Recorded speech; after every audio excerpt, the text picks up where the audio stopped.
ಧರ್ಮ ಹಿಂದೂ, ಜಾತಿ ಮರಾಠಿ, ಮಾತೃಭಾಷೆ ಮರಾಠಿ, ಉಪಜಾತಿ ಕುಂಬಿ ಎಂದು ಜಾತಿ ಗಣತಿಯಲ್ಲಿ ಉಲ್ಲೇಖಿಸಬೇಕು ಎಂದು ಸಕಲ ಮರಾಠ ಸಮಾಜ ಮತ್ತು ಮರಾಠ ಪರಿಷತ್ತಿನ ಎಂಜಿ ಮೋಳೆ ಹೇಳಿದರು.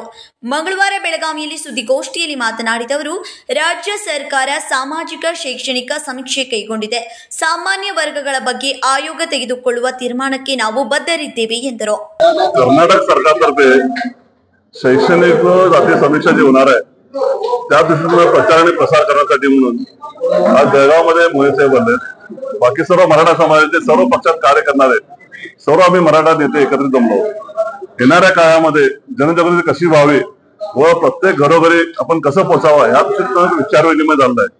त्या दृष्टीतून कॉलम नंबर 8 मध्ये धर्म आहे तिथं हिंदू लावा, कॉलम नंबर 9 मध्ये जिथं जात आहे तिथं मराठा लावा, 10 मध्ये जिथं उपजात आहे तिथं कुणबी लावी आणि 15 नंबर मध्ये जिथं ज्या ठिकाणी भाषा आहे मातृभाषा मराठी लावं.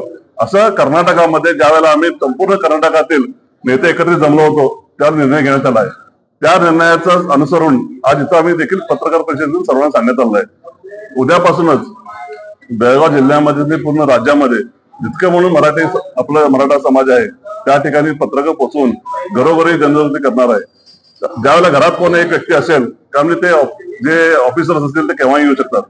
ज्या वेळेला घरातील व्यक्ती स्त्री असेल किंवा पुरुष असेल त्यांनी त्यावेळेला घरातील व्यक्तीचं खरोखर जे आपली परिस्थिती आहे ती त्या ठिकाणी मांडण्याची गरज आहे. त्या दृष्टीनं अवेअरनेस करण्यासाठी एकत्र जमलो. ಸೆಪ್ಟೆಂಬರ್ 22ರಿಂದ ಸರ್ಕಾರ ಜಾತಿ ಗಣತಿ ಸಮೀಕ್ಷೆ ನಡೆಸಲು ಸಿದ್ಧತೆ ನಡೆಸಿದೆ. ಆಗ ಮರಾಠ ಸಮಾಜದವರು ಎಲ್ಲರೂ ಒಟ್ಟಾಗಿ ಪ್ರದರ್ಶನ ತೋರಿ ಕಡ್ಡಾಯವಾಗಿ ಭಾಗಿಯಾಗಬೇಕು. ಮರಾಠ ಸಮಾಜ ಸಮೀಕ್ಷೆಗೆ ಸಹಕಾರ ಕೊಡದಿದ್ರೆ ನಮ್ಮ ಸಮಾಜಕ್ಕೆ ನಷ್ಟವಾಗುತ್ತದೆ ಎಂದರು. ಬೆಂಗಳೂರಿನಲ್ಲಿರುವ ಶಿವಾಜಿನಗರದ ಮೆಟ್ರೋ ರೈಲ್ವೆ ನಿಲ್ದಾಣಕ್ಕೆ ಮುಖ್ಯಮಂತ್ರಿ ಸಿದ್ದರಾಮಯ್ಯ ಅವರು ಬೇರೆ ನಾಮಕರಣ ಮಾಡಲು ಹೊರಟಿದ್ದಾರೆ. ಇದಕ್ಕೆ ನಮ್ಮ ವಿರೋಧ ಇದೆ. ಈ ಕುರಿತು ನಾವು ಡಿಸಿಎಂ ಅವರಿಗೆ ಮನವಿ ಕೊಟ್ಟಿದ್ದೇವೆ. ಯಾವುದೇ ಕಾರಣಕ್ಕೂ ಬದಲಾವಣೆ ಮಾಡಬಾರದು ಎಂದರು.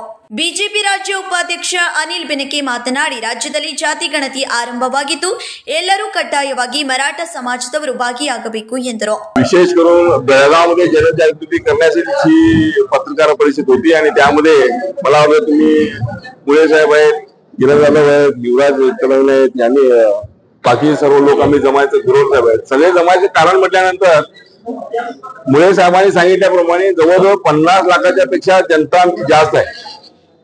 पण जेव्हा जेव्हा सर्वे झाला तेव्हा 16 लाख 10 लाख 12 लाख असा सर्वे आल्यामुळे आमची संख्या किती आहे हे सरकारला माहिती नाही. म्हणून यावेळी अशी विनंती आहे, तुम्ही लिहिताना हिंदू मराठा ज्यांनी पुढे पोट लिहिलेले जात त्यांनी कुणबी लिहावं आणि पोट जात जे असेल ते त्यांनी लिहिता येते. पण हे का लिहा म्हटल्यानंतर मराठा समाज किती आहे एक साईडला समजत आहे. नाही तर मागच्या वेळी जी परिस्थिती झाली आम्ही 50 ते 70 लाख असून सुद्धा 16 ते 12 लाखामध्ये आम्ही बसतो. ಬಿಜೆಪಿ ಮುಖಂಡ ಕಿರಣ್ ಜಾಧವ್ ಮಾತನಾಡಿ, ಮರಾಠ ಸಮಾಜದಿಂದ ಜಾತಿ ಕಾಲಂನಲ್ಲಿ ಸ್ಪಷ್ಟವಾಗಿ ಹಿಂದೂ ಮರಾಠ ಎಂದು ನಮೂದಿಸಬೇಕೆಂದು ಕರೆ ನೀಡಿದರು. आज प्रेस मीट घेण्यात आली. त्या ठिकाणी सर्वपक्षीय बैठक झालेली आहे आणि त्यातून आम्ही मराठा समाजाचा जो होणारा फायदा आहे या सर्वेक्षणामधून तो घेण्याचा प्रयत्न केलेला आहे. आणि इथे जर कोणत्या पक्षामध्ये आपली जर ताकद दाखवायची असेल कोणती तर आपण एकत्र आलेले हे दिसणं गरजेचं आहे आणि याच अनुषंगाने या सर्वेमधून आपण त्याचा लाभ घेऊया. धन्यवाद. ಶಾಸಕ ವಿಠ್ಠಲ್ ಹಲಗೇಕರ್, ರಮೇಶ್ ಗೋರಲ್, ಶ್ಯಾಮಸುಂದರ್ ಗಾಯಕ್ವಾಡ್, ಧನಂಜಯ ಜಾಧವ್ ಸೇರಿದಂತೆ ಇನ್ನಿತರರು ಉಪಸ್ಥಿತರಿದ್ದರು. Vinod Kolkar, KMM Kannada news, Belagavi.